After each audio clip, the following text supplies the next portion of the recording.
lane 4.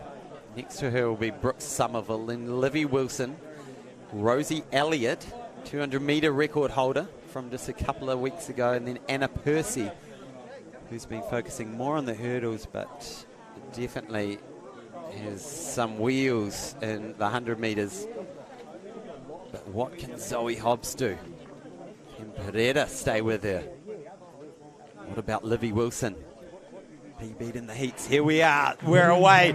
The Jennian Homes New Zealand track and field champs. 100-metre final. Zoe Hobbs is pulling away already. Look at this acceleration. The crowd cheering her on. Finishing so strong. Wow. Zoe Hobbs lighting up Newtown Park.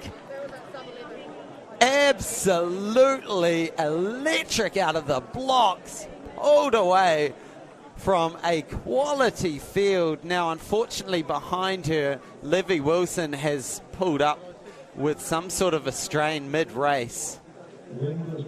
So, unfortunate for Livy, but I'm absolutely going to need a replay to understand who got second or third, because Zoe Hobbs just stole the show out there in Newtown Park. Now, look at this start. She's been working on her craft for 7 months since the Commonwealth Games. And the time has come through as 10.89 with a 3.4 metre tailwind. 10.89, that is ridiculous, whatever wind we're talking about. And the crowd has absolutely responded. They know how special that is. You can see there's Sarah Cowley-Ross embracing Zoe. Rosie Elliott is in second with an 11.36, and then it was Periera from Singapore, 11.44. The bronze medal for the New Zealand champs will go to Brooke Somerfield, who's had a good summer, and finishes with the bronze.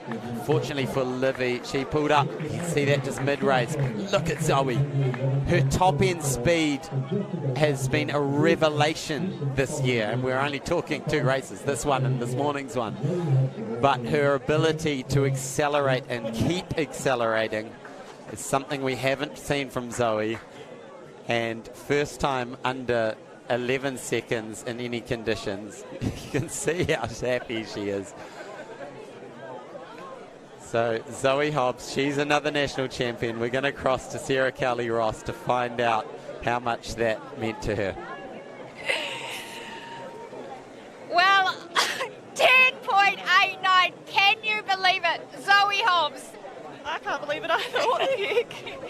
What the heck? Now, let's just go back to this race before we unpack this a little bit, because clearly it's pandemonium here at the finish line, but how does that feel? It feels incredible. I think, I was not expecting that to have just come back from an injury. I just wanted to come out here today and be in one piece, finishing the finishing line, and then I just wasn't even expecting that result. So to open my season like that was incredible. Well, you've well and truly opened your season. This morning, let's go back to the heats this morning. 11.07, a 1.8. What was your mindset coming into the heat, coming off an injury, as you said, to come out and run that fast? Yeah, my mentality going into that race, I just wanted to treat it like a season opener and not put too much pressure on it. My goal was just to flow through the race, be nice and relaxed. Again, I just wanted to get through in one piece, that being my first race. When you're in a race scenario, it's completely different to, doing training reps and stuff. So that was the number one priority. And I think through flowing that race, it gave me that confidence to show me that I'm capable of that time. And then just wanted to come out in that final and blast it as much as possible. Now, for a long time, the 11-second barrier, it was a windy performance, but it does not, you ran that fast, 10.89. How long have you wanted to break the 11-second barrier? Oh, for so long. And I think last year was probably the first time that I've actually truly believed that I'm capable of doing that. And then having run 11.07 in the heat, it was just like, okay, let's just maximise this opportunity and really get after it today. And I think for me, I have to see that, get a taste for it before I actually truly believe it. And I'm kind of, now I've gone and done it with the wind. I just got to go and do it legally. Absolutely. Now, going back to, preparing from 11.07 this morning to getting in your blocks thinking, well, I'm injury free, I'm ready to go. What are you thinking as you're loading into the blocks there? I just want to have fun and relax. I think that, like I said, so I went into the heat so relaxed. I don't think I've ever come to a national final so chilled out. Like, everyone was like, oh, you've got nationals this weekend, it's your season opener, like, how are you feeling? And I was like, actually, like, I don't really care, like, I'm just going to treat it like an opener. And so I just wanted to come into this and have fun and just treat it like another race, and I think that really helped. Yeah, I think it did as well, and the crowd here at Newtown Park will certainly agree. Now, back here on home soil after a, enormous 2022, what were the key lessons that you got from 2022 that has enabled you to start your season 11.07 and then run 10.89? I've got an incredible team behind me, and big credit to them because they've been able to get me to the line in this sort of shape and healthy. So yeah, I couldn't thank them enough, and they don't get enough credit, so thank you to my team for getting me here today in one piece and getting me here in this shape. So yeah. Tell us who are those people? James Mortimer, my coach, Simon Chatterton, my strength and conditioning coach, Livy Wilson, physio, and the high performance team. Now let's just talk about Livy Wilson, because she ran a personal best this morning in the heat. I know she's your physio, your training partner and friend, but sadly pulled up in that final with an injury. How great is it that the standard of women's sprinting in New Zealand is just on fire? Oh, it's so good, yeah, and it's so good to see Livy running a PB.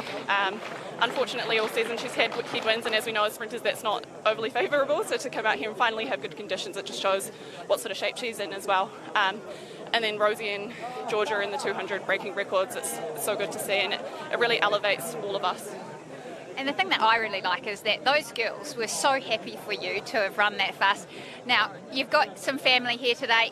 Anyone else here that you want to acknowledge? Yeah, Mum and Dad are here watching. They come with me every single Nationals. I've been coming to the Nationals since I was maybe 17. So, yeah, I mean, they've been part of my journey from day one. So, again, they're big people who have always been my number one supporters. So thank you, Mum and Dad, and to everyone watching the live stream, thank you as well for tuning in. Yeah. Well, final word, Zoe. In one word, can you put into one word what that means for you today? Happiness. There you go. Zoe Hobbs, take a bow. Honestly, that was sensational to watch. 10.07 national record in the heats this morning. 10.89 in the final. 11.07, sorry. Congratulations. Amazing.